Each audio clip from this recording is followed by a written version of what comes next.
Hi friends, welcome to my channel. আমি সনাতন পাল আপনাদের সামনে আরও একটা নতুন ভিডিও নিয়ে চলে এসেছি। আজকের ভিডিও যে টপিক হলো সেটা হলো বিএসএনএল এর নতুন রিচার্জ প্ল্যান। তা ভিডিও বেশি লম্বা করবো না, খুব অল্প সময়ের ভিতরে আপনাদেরকে দেখাবো। তা সরাসরি যাবো কম্পিউটার স্ক্রিনে যাওয়ার আগে আপনাদের বলে দিই যে আপনারা নিজে থেকেও এটা চেক করতে পারবেন। আর বিএসএনএল এর সিম কার্ড এখন অনেক রিটেলাররাই রাখছে, আপনারা লোকালে একবার খোঁজ নিয়ে দেখতে পারেন। সেখানে যদি না পান তাহলে আপনাকে যেতে হবে বিএসএনএল কাস্টমার কেয়ার যে অফিস আছে। প্রত্যেক এসটিডি কোডে একটা করে অফিস থাকে, তার বেশিও থাকতে পারে। সেখানে গিয়ে আপনি সিমটাকে কালেক্ট অথবা পোর্ট করতে পারেন। তা সরাসরি যাবো কম্পিউটার স্ক্রিনে গিয়ে দেখে নেব যে বিএসএনএল এর পপুলার প্ল্যানগুলো কী আছে। সম্পূর্ণ ডিটেলস আপনাদেরকে দেখাবো। পপুলার প্ল্যান সমস্ত নয়, কিন্তু সমস্ত প্ল্যান না, সমস্ত প্ল্যান অনেক লম্বা, শুধুমাত্র পপুলার প্ল্যানগুলোই দেখো। আশা করছি আপনাদের ভিডিওটা ভালো লাগবে। চ্যানেলটাকে অবশ্যই সাবস্ক্রাইব করবেন আর ভিডিওটা লাইক করে দেবেন। তা চলুন সরাসরি কম্পিউটার স্ক্রিনে। সবার প্রথমে গুগলে চলে আসবেন। গুগলে আসার পরে এখান থেকে আপনি দেখতে পাবেন বিএসএনএল রিচার্জ প্ল্যান। এর উপরে ক্লিক করবেন প্রিপেড প্ল্যানস। তা প্রিপেড প্ল্যান্সের উপরে আপনি এখান থেকে দেখতে পাবেন যারা নর্মাল মোবাইল ইউজ করে তাদের জন্য এই প্ল্যানটা সব থেকে ভালো হবে। 108 টাকা 28 দিনের জন্য আপনি 108 টাকা দিয়ে রিচার্জ করলে 28 দিনের জন্য আপনি আনলিমিটেড লোকাল এসটিডি ইউজ করতে পারেন, আর যেটা দিন পাবেন 28 দিনের জন্য। তা এটা সব থেকে ভালো যারা নর্মাল মোবাইল ইউজ করে। এর পরবর্তীতে যারা স্মার্টফোন ইউজ করেন তাদের ক্ষেত্রে বলবো আপনারা 199 টাকা দিয়ে রিচার্জ করতেই পারেন। তার জন্য আপনি প্রত্যেক দিন 2 জিবি করে ডেটা পাবেন। তা সেই জন্য আপনি এটা রিচার্জ করতেই পারেন, আর ভ্যালিডিটি পাবেন আপনি 30 দিন। তা এটা ছিল মোটামুটি পপুলার প্ল্যান। এই প্ল্যানে যথেষ্ট। আমি এইবার দেখাবো আপনাদের ওয়েস্ট বেঙ্গলের রিচার্জ প্ল্যান কত আছে।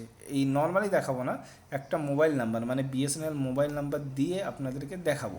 তা অলরেডি আমি মোবাইল নাম্বার দিয়ে রেখেছিলাম, তা সেই কারণে আমি একবার শুধুমাত্র ক্যাপচার কোডটা দিয়ে দেবো। ক্যাপচার কোডটা দেওয়ার পরে এখানে দেখুন চলে এসছে রিচার্জ প্ল্যানগুলো। পপুলারের ভিতরে ওইগুলোই দেখাবে। 118 টাকা দিয়েও আপনি রিচার্জ করতে পারেন, আর 153 টাকা দিয়েও করতে পারেন। বিভিন্ন ধরনের আছে, আপনি সেই অনুযায়ী আপনি নিজে থেকেও কিন্তু চেক করতে পারেন যদি কারো বিএসএনএল নাম্বার থেকে থাকে। তা আমি বলবো সব থেকে বেস্ট প্ল্যান যারা নর্মাল মোবাইল ইউজ করেন, মানে এখানে দেখুন 397 টাকা যে প্ল্যানটা আছে সেই প্ল্যানটাই আপনার 150 দিনের ভ্যালিডিটি পেয়ে যাচ্ছেন। আপনার যে ইনকামিং আউটগোয়িংয়ের কোনো চিন্তা নেই। আপনার ইনকামিং ফোন আসবে, ইনকামিং এসএমএস আসবে, কোনো অসুবিধা নেই। অনেকে থাকে না যে একটা সিম পার্মানেন্টলি যা এটা থাকবেই, সেরকম নাম্বার যেটা আধার কার্ডে দেওয়া, তারপর ভোটার আইডিতে দেওয়া, রেশন কার্ডে দেওয়া, আরও অন্যান্য জায়গায় ব্যাংকে দেওয়া। তা তার ক্ষেত্রে কিন্তু এটা খুবই একটা লাভজনক। আর চাইলে আপনি 10 টাকা রিচার্জ করেও ফোন করতে পারেন। সেই জন্য বলছি আপনারা চাইলে বিএসএনএলে আপনারা আসতেই পারেন।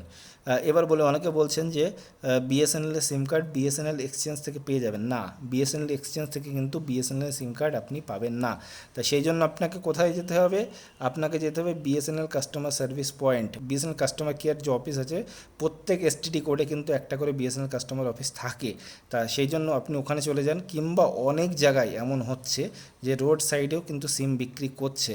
তা তাদের কাছ থেকেও আপনি নিতে পারেন, কিন্তু তাদের কাছ থেকে সিম নেওয়ার আগে একবার যখন আপনি আধার কার্ডটা এন্ট্রি করছেন সেখানে কিন্তু ওটিপি যদি কোনো কিছু চায় সেক্ষেত্রে কিন্তু আপনি সতর্ক অথবা সাবধান থাকবেন। আর সবথেকে বেস্ট অপশান হলো আপনি বিএসএনএল কাস্টমার কেয়ার অফিসে গিয়ে যান, ওখান থেকে আপনি সিম কার্ডটা নিন, ওখান থেকে আপনি অফলাইন কেওয়াইসি করাতে পারেন, কোনো অসুবিধা নেই। আর আপনাদের বলবো যে বিএসএনএলে আপনি চাইলে একটা পার্মানেন্টলি সিম করে রাখতে পারেন, এক্ষেত্রে আপনার খরচ অনেকটাই কম হবে। আর এর পরবর্তী কিছুদিনের ভিতরে তো বিএসএনএল মোটামুটি ভালো স্পিড চালু করে দেবে সারা ভারতবর্ষ জুড়ে। তো সেই জন্য বিএসএনএল সিম আগে থেকে নিয়ে নিন। আর প্রচুর পরিমাণে মানে মানুষ অন্যান্য কোম্পানি থেকে বিএসএনএল আসছে, এটাতে আপনারা যোগদান করুন যাতে বিএসএনএল আবার উপরে উঠে আসে। আশা করছি আপনাদের বোঝাতে পেরেছি বিএসএনএলের রিচার্জ প্ল্যান কত কী আছে। মোটামুটি পপুলারগুলো আপনাদেরকে দেখিয়েছি। আর কোথা থেকে সিম কার্ড নেবেন? সিম কার্ড আপনি বিএসএনএল কাস্টমার কেয়ার অফিস থেকে পাবেন। আপনি লোকাল রিটেলার যে ফোনের দোকানগুলো আছে ওদের কাছে খোঁজ নিয়ে দেখতে পারেন, ওরা যদি অ্যারেঞ্জ করে দিতে পারে তাহলে খুবই ভালো। আর যদি না পারে তাহলে কিন্তু আপনাকে কাস্টমার কেয়ার অফিসে যেতেই হবে। তা চলুন দেখা হচ্ছে পরবর্তীতে এমন কোনো ভিডিও নিয়ে। ততক্ষণ সবাই ভালো থাকবেন, সুস্থ থাকবেন। জয় হিন্দ, জয় ভারত।